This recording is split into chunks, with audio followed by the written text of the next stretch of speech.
Welcome to another edition of Motherland.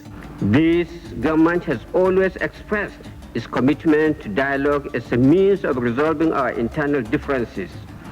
For a man who had literally shot the way into power for other military dictators, Sani Abacha's accession into office of the head of state in November 1993 was remarkably bloodless and executed with such smoothness that for years many debated whether it was a coup or not. In discussing Abacha, as with many public figures past and present, it is important to restrict how history cast him holistically but with brutal objectivity. Every human has good side and bad sides, but what history casts is their net effective on society. And so it was with Abacha. So many today sees him in a more charitable light for various reasons, but his role in history was ignorable as far as Nigeria is concerned. As we must keep in mind that even serial killers have families who adore them, or serial child rapists having daughter whom they love. To them, the evil person can do no wrong, especially when that person was powerful enough to make billionaires out of a purpose to change the lives of few positively. The focus of history must always be holistic and not a net scale. Sani Abacha was an extremely terrible leader. More than a condemnation though, I feel compelled to discuss Abacha for two crucial reasons. First, because there are exact parallels to be drawn from his misrule and the reaction of the society as at that time to it, and the polity today with Buhari in power and same reactions. Secondly, it will serve as an outlet for some of my deepest thoughts about the policy, especially as regards the position of many, which from my perspective is clearly misjudged, but I have little interest in denouncing them or pointing out their errors. This will be a parable. Abacha had the distinction of being one of the very few military officers who rose to the highest rank in the Nigerian army without skipping any rank. He was a courageous soldier, but considered by many as a dullard, the exact word some used to describe him back then. Ibrahim Badamasi Babangida had conducted election which MKO Abiola was widely believed to have won, but IBB refused to hand over to him. Many say that Abacha was the one who openly said that there was no way the military would hand over to a Yoruba man, and a section of the northern leaders backed him. IBB confirmed this in a book written by Professor Omo Omoruye, and it is possible that IBB was seen by the core north as an outsider, surrounded by the Lantang Mafia, which the rest of the country thought to be northerners, but the core north saw as outsiders. Abacha was their star. IBB handed over to NS Shoneko and Egba Yoruba like MKO Abiola, but left Abacha behind as Secretary of Defense and the de facto Vice President to whom power was to be handed over if Shoneko left. Abacha himself told Shoneko much the same, but kept away until he was ready. Abacha told Shoneko that if he ever felt he couldn't go on being interim president, he should hand over to him. And almost daily after then, whenever they saw, Abacha would ask Shoneko if he still felt able to continue. But Abacha was scheming in the most unlikely of places. Abacha was conniving with MKO Abiola to push Shoneko aside, presumably to then hand over to MKO Abiola. And MKO, not being so much of a politician, was himself deceived. Abiola by this time had surrounded himself with core Yoruba's interest, which had adverse effect on his mandate. For a man who had won elections even in Kano, to restrict himself to Yoruba's interest was a mistake. Only outsiders around him I can think of were the likes of Frank Kokori. He abandoned the Aninis, Yaraduas, Atikus and others who helped him into power. A picture of Tinubu, Abiola and Abacha together that often circulates was shortly after Abacha took over power. They had encouraged Abiola to see Abacha as an ally and to abandon his multi-ethnic political party SDP. Once Abacha had Abiola's backing, he moved against Shoneko. While Shoneko governed from a guest house in Aso Rock, he wasn't allowed to live in the villa itself. Abacha was in the barracks in Lagos, meeting and pulling strings. On the morning of November 17th, Abacha, Dia, and Gusau strode in to see Shoneko in his office. Dia was brought along as a sausage Yoruba sentiment. Gusau practically forced himself into the coup. He was more of an IBB boy and had been excluded from the meetings. Outside the presidential office were hundreds of soldiers to enforce the will of Abacha over Shoneko. Some say Abacha brought out a pistol and pointed at Shoneko. Most reliable account says he merely asked Shoneko a simple question: "Do you want to resign today?" And the man used his tongue to count his teeth and resign, wrote his letter and a speech. Resignation later was accepted by Abacha. Speech was delivered later that day to the member of the ING, and for hours only few even knew what was going on until NTA News broke the info about change of power much later that night. Chief Ernest Shonekan took over as head of state and commander-in-chief of the Nigerian Armed Forces at the most trying time in the history of our country. Politically, economically, and socially, there were lots of uncertainties. Things appeared bleak, and the atmosphere was heavy with uncertainties. However, driven by the belief in himself, his countrymen, a love for his country, he accepted to face the challenges of our time. I will therefore like to take this opportunity to pay tribute to him for his selfless service to the nation. He showed great courage at taking on the daunting task of heading the interim national government, even a greater courage to know when to leave. Palace coup is the accepted historical version. According to Ore Falomo, who was Abiola's personal doctor, the coup was originally scheduled for November 13th, but the plan leaked to Shoneko. Falomo knew because Abiola knew and even nominated ministers to serve under Abacha for a period, many of them Yoruba allies. Abacha first did the crucial post-coup power sharing meeting before addressing the country on November 18 and dissolving all elected governors from local government to state level, banning the two political parties SDP and NRC and proscribing the ING. He then retired several officers loyal to IBB. Abacha appointed Ebenezer Babatope, Oluonaguru and Lateef Jakonde as ministers with the backing of Abiola and his new allies. When Abacha dissolved the Senate, it was when the Tinubus who had surrounded Abiola knew that things were going wrong. Bola Ahmed Tinubu was then a senator. By the time their eyes opened, Abacha had consolidated his hold on power. Undaunted, Abiola was encouraged to declare himself president. In Lagos, Nigeria, surrounded only by the Tinubus, he was arrested for this. Obasanjo was not exactly a fan of MKO Abiola, but he had a perception to protect as the only military leader who had handed over to a democratically elected president. He opposed Abacha, as did the great Shehu Musa Yar'Adua. For their efforts, Abacha had both of them jailed. Ironically, the decree Abacha relied on was a decree that had been promulgated under their own military tenure in the late 70s. The decree prescribed death for attempted coups, and the sentence was given by the military tribunal, but Abacha changed it to life imprisonment.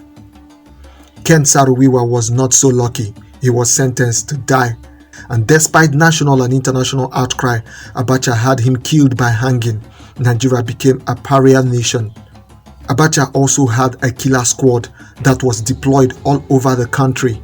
A top member later confessed. Sergeant Roger, as popularly called, shed tears as he recounted how Abacha CSO made them believe the killings they did were only in the interest of national security. So they killed Suliyat Adedeji, Pa Alfred Rewane, and Kudirat Abiola, MKO's wife, shot in broad daylight. Abacha had collaborators from even among the Yorubas, while Abiola languished in jail, many of them turning logic upside down.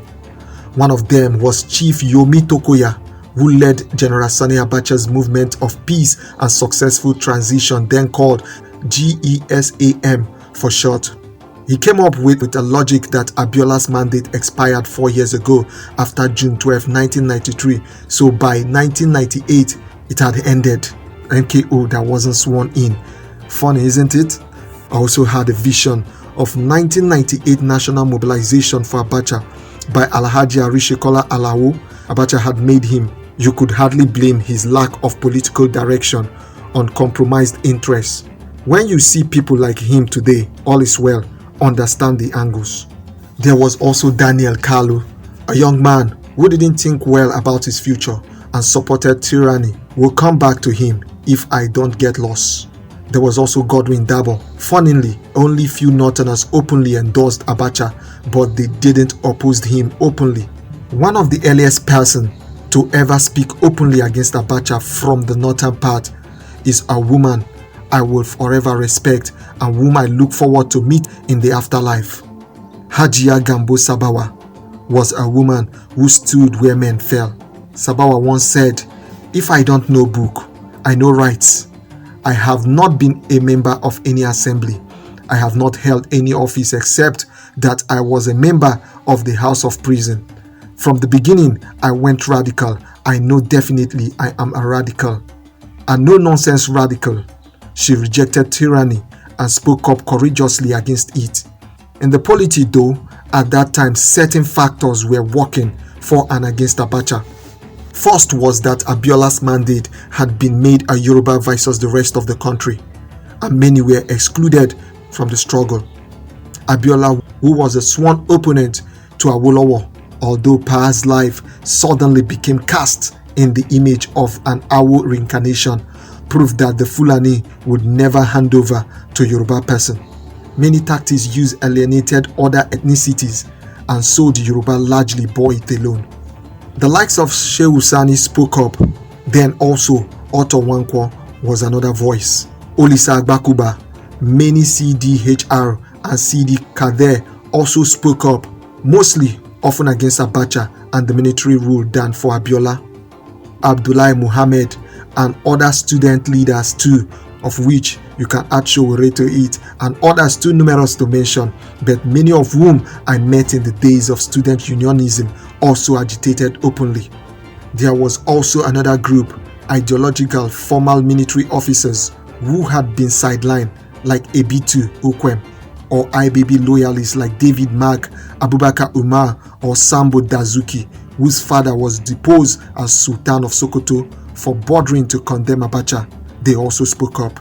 But in all, the struggle was largely a southwest thing, and most killings happened there. It was not until the national gathering of political leaders began to emerge that things began to shake politically. And two things catalyzed the national coalition of opposition against Abacha. The first was that Yaradua died in prison, allegedly injected with a latter substance. His death was a rude awakening to core northern leaders who had thought themselves immune to Abacha's brutality, which had consumed Yoruba people.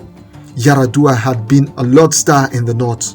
It was in his office under Obasanjo that the likes of Ibrahim Tahir, Maman Daura, and the other then young men had cut their teeth politically before becoming Northerners champions. But Yaradua was clear-headed. The second thing that happened was that it suddenly became obvious that Abacha was planning to transmute himself into a civilian leader.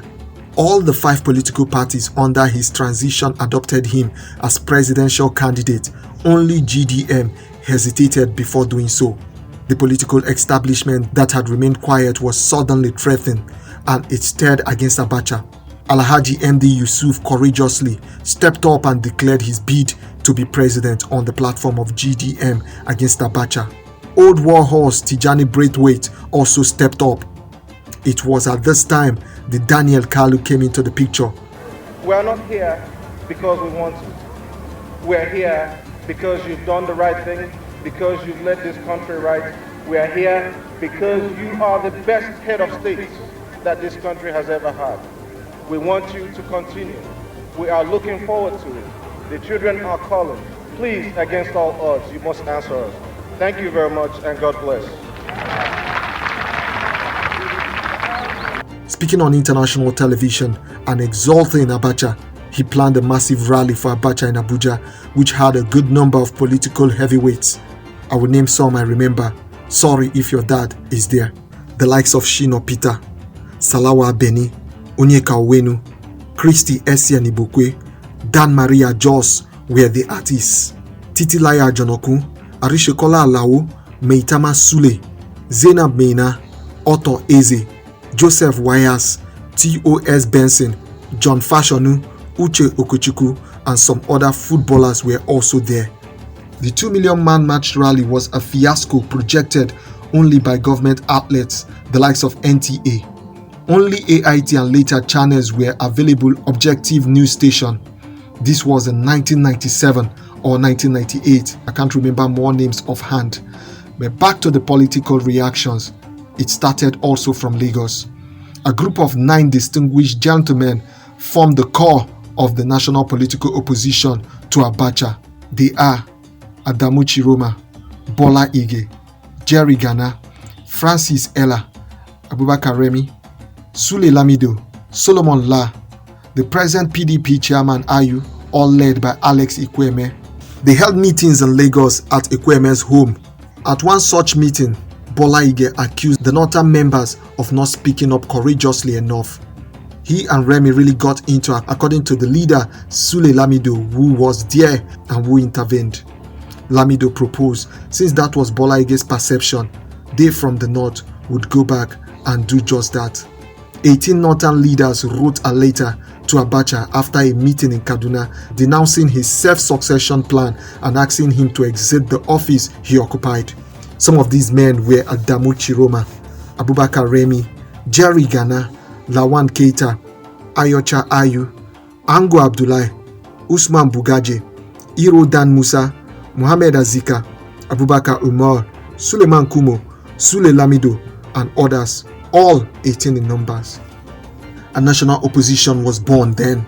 This group soon expanded into G34, which should have been G36 with one person from each state of Nigeria, but Abacha arrested and detained Lamido and Remi on the day of the inauguration in Lagos. And G34 became the final sword stroke. Abacha died mysteriously some weeks after. Some say that Abacha was killed. If true, he wasn't killed until Nigeria showed absolute national solidarity, rejecting his misrule. Some say God took him away suddenly.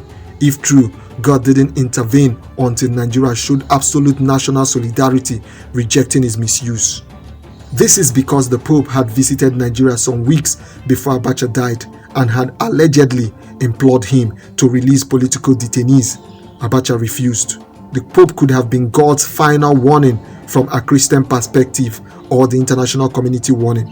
Abacha died, Nigeria jubilated, G34 became the PDP and won national elections until everyone thought Nigeria had truly become united and voted Buhari in, only to see that today the ethnic division are more easily seen than almost ever before. And there are many lessons here. The Yorubas who sided with Buhari's ethnocentrism and denounced the Igbos for insisting on equity are most foolish and historically ignorant. Our ethnicity was once there before, and even Onagarua, who thought himself safe as minister, had his son killed by ruthless Abacha killers. Onagarua was in government with Abacha, giving legal backing for some illegality, speaking openly in favor of the closure of the news and other media house, infamously saying Newswatch must be taught a lesson. His 26-year-old son was killed brutally after the man left office. Alex Ibru also suffered a similar fate, shot by Abacha's killer squad after he left ministerial office, luckily to escape with his life, but unlucky to be paralyzed in one side of his body afterwards. And that's another lesson: nobody's ever safe under a tyrannical government. Abacha made other military leaders look good. Only few of them were ever called dictators. But tyranny does not start in a single day or with a single move. Tyranny sometimes creep upon a nation while they are sleeping, snuck in sometimes by seemingly democratic forces. For me, the big lesson from Abacha is that the opposition to any such leaders must necessarily be brutally objective, and despite any obvious ethnic provocation, be devoid of ethnic coloration to achieve national solidarity and force a reversal of the political tide. The other dark deeds of Abacha are legendary stuff. Most well known, ironically, that the Tinubus who asked Abiola to declare himself president are now in bed with a Buhari who served under Abacha and refused to use Abacha as anything less than good. They will learn soon enough. One foreign journalist was so brutalized in Nigeria under Abacha that she went back to Europe and became a fiction writer, winning the Pulitzer Prize. In fact, Abacha was a dictator that should have taught Nigeria that only consensual leadership can work. Nigeria will soon learn. History is not just a collation of stories. It is a guide from the past for the present into a better future. The history that humans refuse to learn from is the history they are doomed to repeat again and again and again. This is the end of this edition of Motherland. Please do well to like and subscribe and hit the notification button in order for you to get updates. We need your subscription in order for us to produce more content for your enjoyment. Thank you and expect more from us.